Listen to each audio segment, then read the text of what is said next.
Welcome to IELTS CELPIP MasterPrep, your trusted source for real exam-based practice tests. Every test you see here is inspired by current exam trends, and each one comes with full model solutions to help you master every section. Here's our daily schedule. IELTS tests drop every morning at 7:30 a.m. Eastern, and CLP tests every evening at 5:30 p.m. Eastern. No matter which exam you're preparing for, we've got you covered every single day. Are you ready for today's test? Give it your best shot and comment your score.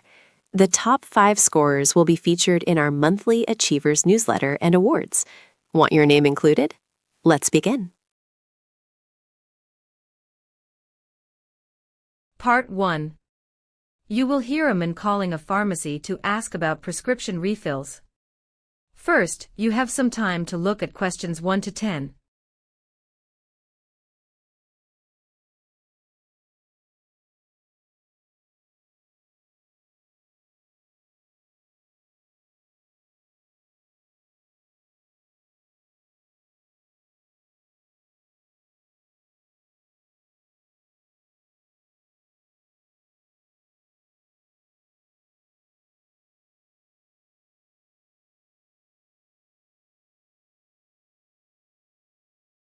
Now listen carefully and answer questions 1 to 10.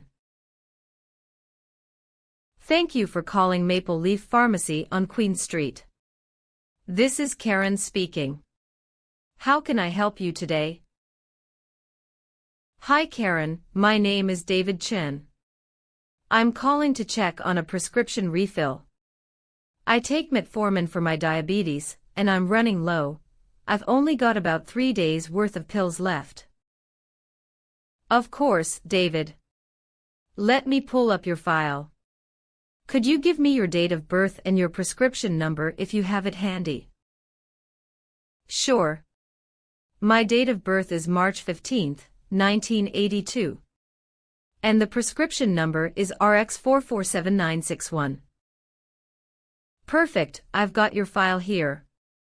So I can see your metformin 500 milligrams, twice daily.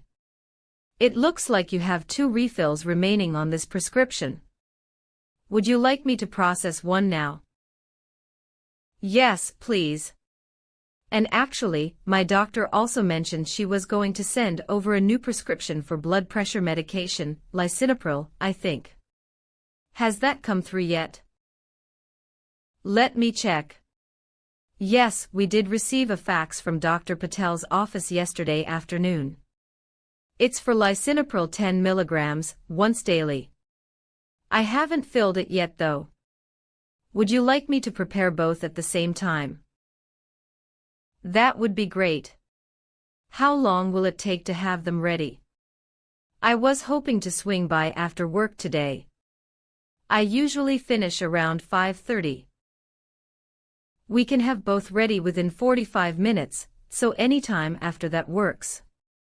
We're open until 9 p.m. on weekdays, so you'll have plenty of time if you come after 5:30. Oh, and I should mention, for the lisinopril, since it's a new medication, the pharmacist will need to do a brief consultation with you when you pick it up. It only takes about 5 minutes.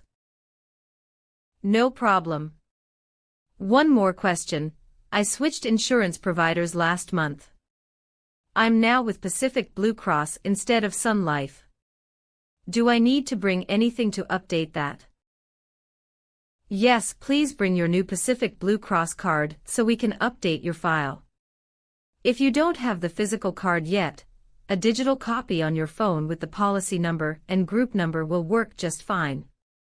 We'll run both prescriptions through the new plan for you. Perfect. I'll have the card with me.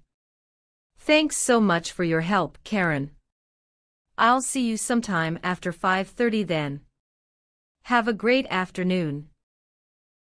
That is the end of Part 1. You now have some time to check your answers to Part 1.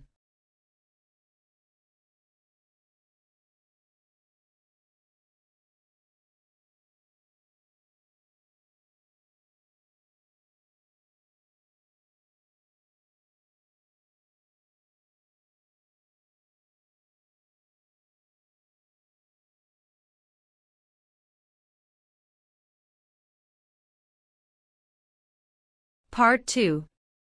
You will hear a radio news broadcast about a new government housing policy in Canada. First, you have some time to look at questions 11 to 20.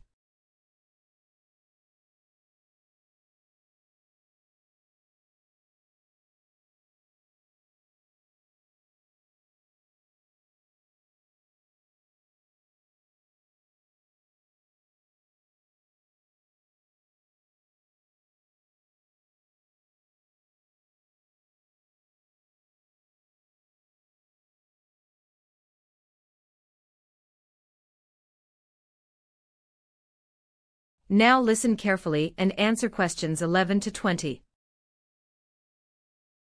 Good morning, this is Sarah Mitchell with CBC Radio News. The federal government announced yesterday a landmark housing policy called the Canada Home Access Plan, which aims to build 200,000 new affordable housing units across the country by 2030. Housing Minister David Chen revealed the plan at a press conference in Ottawa, stating that the initial investment will be $14 billion over the next 4 years. The policy specifically targets first-time homebuyers and low-income families who have been priced out of major urban centers. Under the new plan, municipalities that fast-track zoning approvals will receive additional federal funding as an incentive. The program will prioritize construction in British Columbia, Ontario, and Quebec, where housing shortages are most severe. Critics from the opposition have argued that the timeline is too ambitious, and that labor shortages in the construction industry could delay progress. However, Minister Chen responded by confirming that the plan includes a dedicated stream to recruit and train 30,000 skilled tradespeople through partnerships with community colleges.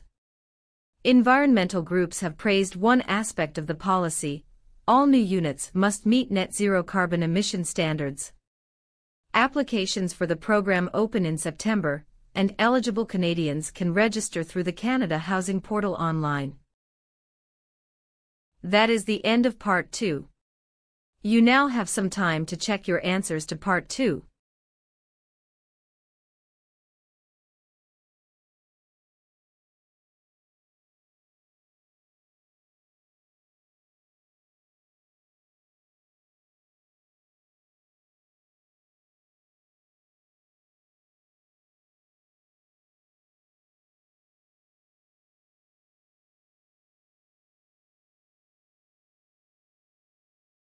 Part 3. You will hear 3 volunteers coordinating a fundraising event for a local Canadian charity. First, you have some time to look at questions 21 to 30.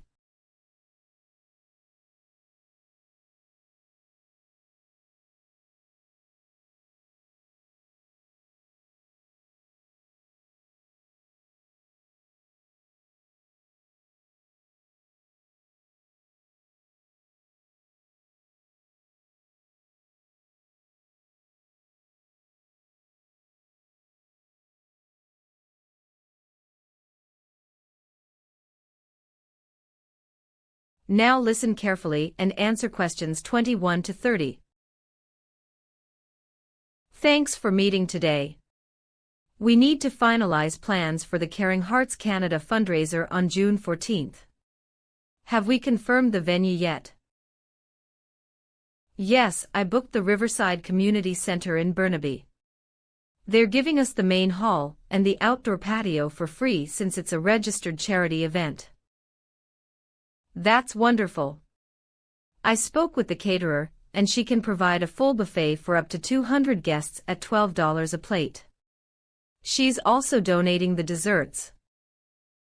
Perfect. Now for entertainment, I was thinking we could have a silent auction and maybe some live music. Marcus, could you handle that? Absolutely. My neighbor plays in a folk band and they'd love to perform for free. I'll also reach out to local businesses on Main Street for auction items. I can design the bid sheets and set up the auction tables.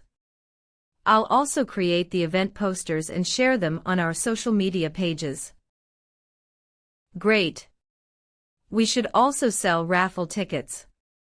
The grand prize could be a weekend getaway to Whistler. Sophie, do you have a contact at that resort? Actually, I do. My cousin manages a hotel there. I'll ask him about donating a 2-night stay. That would really boost ticket sales. Love it. I'll print the raffle tickets at the copy shop on Kingsway. How much should we charge per ticket, $2 or $5? Let's do $5 each, or 3 for $10. That way we maximize donations. We should aim to raise at least $8,000 overall. Agreed. I'll also set up an online donation page so people who can't attend can still contribute. I'll send you both the link by Friday. Sounds like we have a solid plan. Let's check in again next Wednesday to make sure everything's on track. This is going to be a great event. That is the end of Part 3. You now have some time to check your answers to Part 3.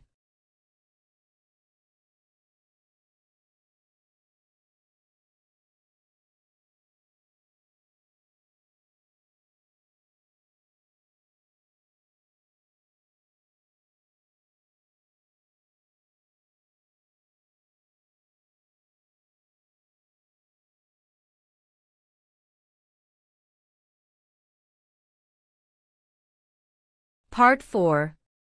You will hear a discussion on Canada's role in global peacekeeping and diplomacy. First, you have some time to look at questions 31 to 40.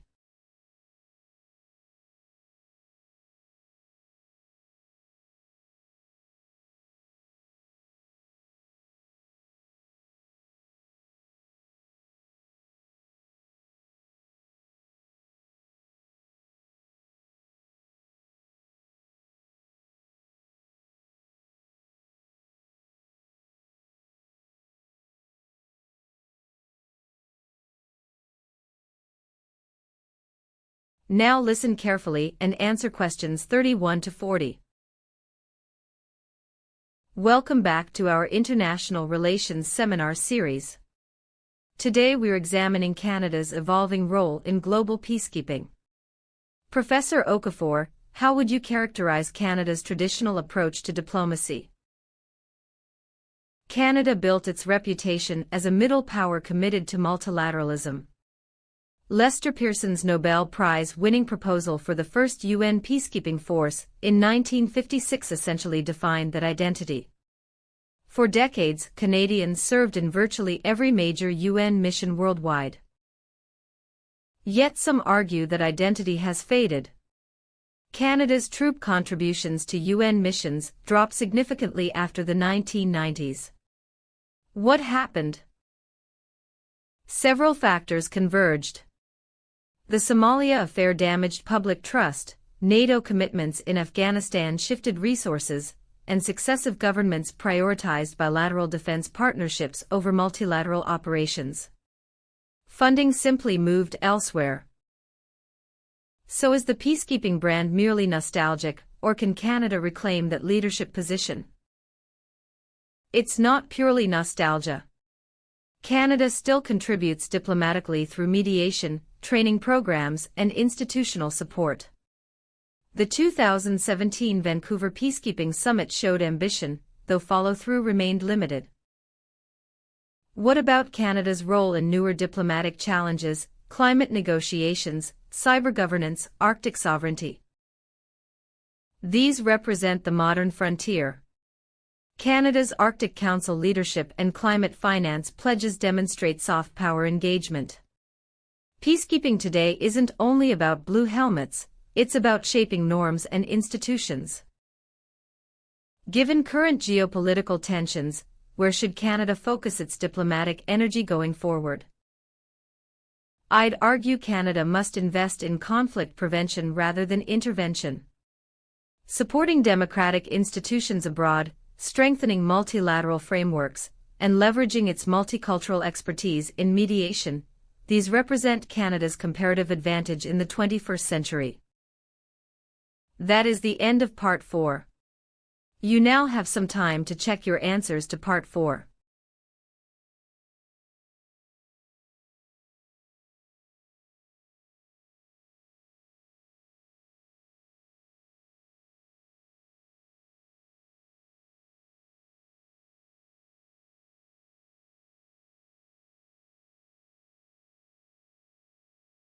That is the end of the CELPIP listening test. You now have some time to transfer your answers to the answer sheet.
Before you go, don't forget to like this video, share it with other test takers, and subscribe so you never miss your daily IELTS and CELPIP tests. Drop your score in the comments. Your name could be featured in our monthly Achievers newsletter. Stay consistent, stay focused, and keep leveling up with MasterPrep.